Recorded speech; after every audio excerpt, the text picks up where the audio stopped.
My man Cougar, what's going on? What's going on, Paulie Malignaggi?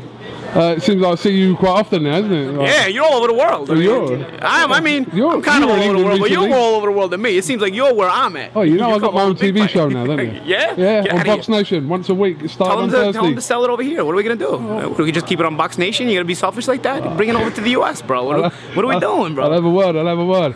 How you been, first of all? I'm good. Just chilling. I'm excited for the weekend fights, you know, and looking forward to watching the show tomorrow. I'm calling it. Is this a rematch you wanted to see? Was the first fight that close? I thought the first fight was competitive.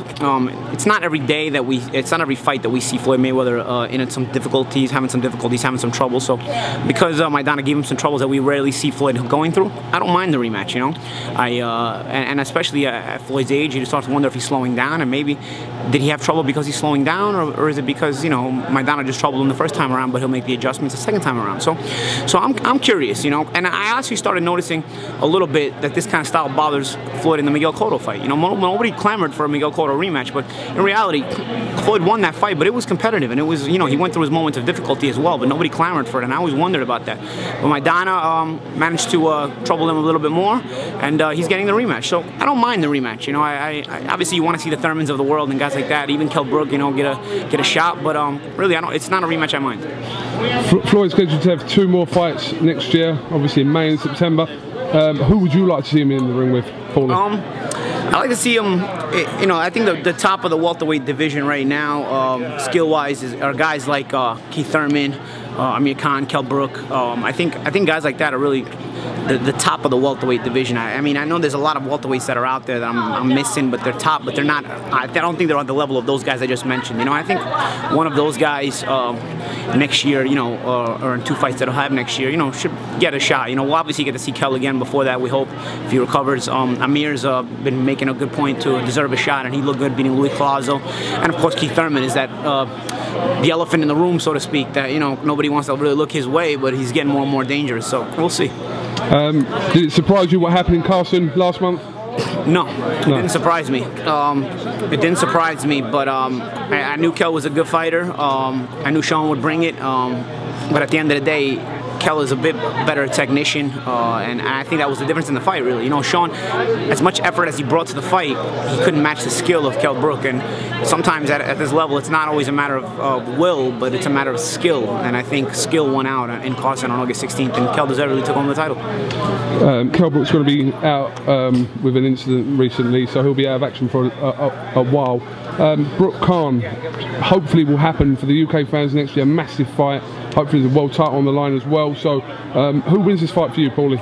I can see advantages for both guys. A lot of it will come down to who's having a better night on the night of the fight. Khan is a difficult guy to win rounds against. Kell is a very good round winner as well. He also seems to have a little bit more pop in his punches. So, Khan's been lacking in the chin department. So it goes back and forth of who has advantages and what spots in the fight. I think it's an interesting fight, and it's not just in a big fight in the UK. This one is actually a huge fight all worldwide, including the US, because now with Kell's win over Porter here in the US, I think the US fans have a pretty good knowledge of Kell Brook as well, as opposed to the last huge UK fight that I was working at with Frotch and Groves. Groves is a good fighter in his own right, but he just didn't have the notoriety in the US quite yet, and so it didn't make as much of a splash in the US as it did in the UK.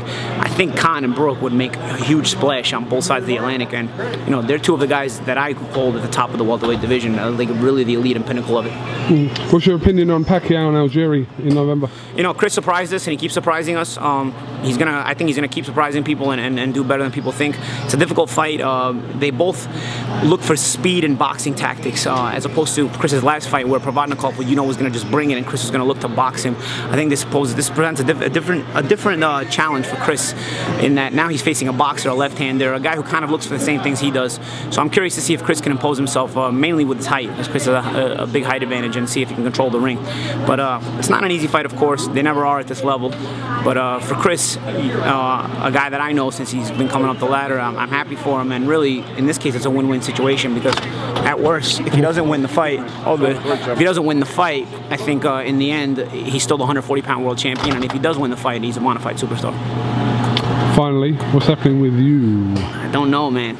Going torn back and forth, and I thought by this point I would have made up my mind. I have not made up my mind. If I can fight again if I get a good opportunity. I can't say I'll turn it down, but at the same time, I'm not just going to fight just for any reason. You know, what's up, Gilberto? What's going on, bro? What's up? Todo bien? Oh, what's up, bro? How you doing?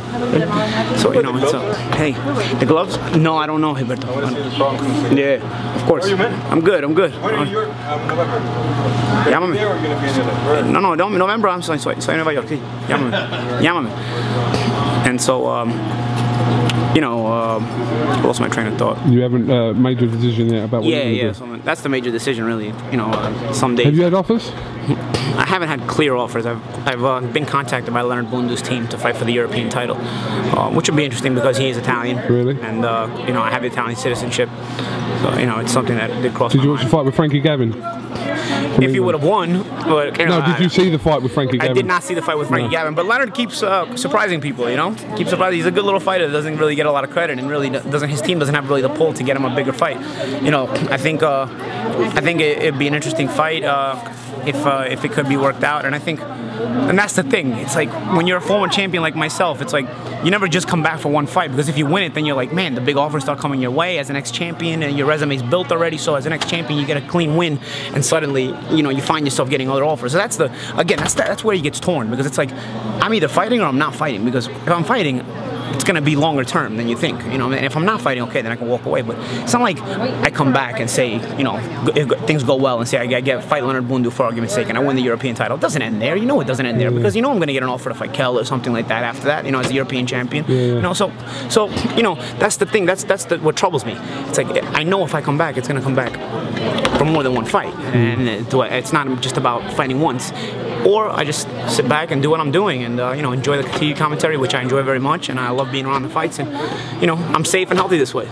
So it's something to think about, and man, it tears me up every night. It does. Well, listen, there's no one putting pressure on you to make a decision. You have to do it in your own time, whenever you decide to do it, if you decide to do that, and I'm sure like your fans and everything will respect that. Absolutely, whatever man. you decide to do. Absolutely, man, and I love my UK fans. They're always great when I'm out there. I know, we know. UK loves you as well, Paulie. I love you guys too. Yeah. All right. Well, listen, Paulie Malignaggi, thanks for talking to IFL TV, and we'll catch up with you really soon. Get that Coogan reality show back over here in the US.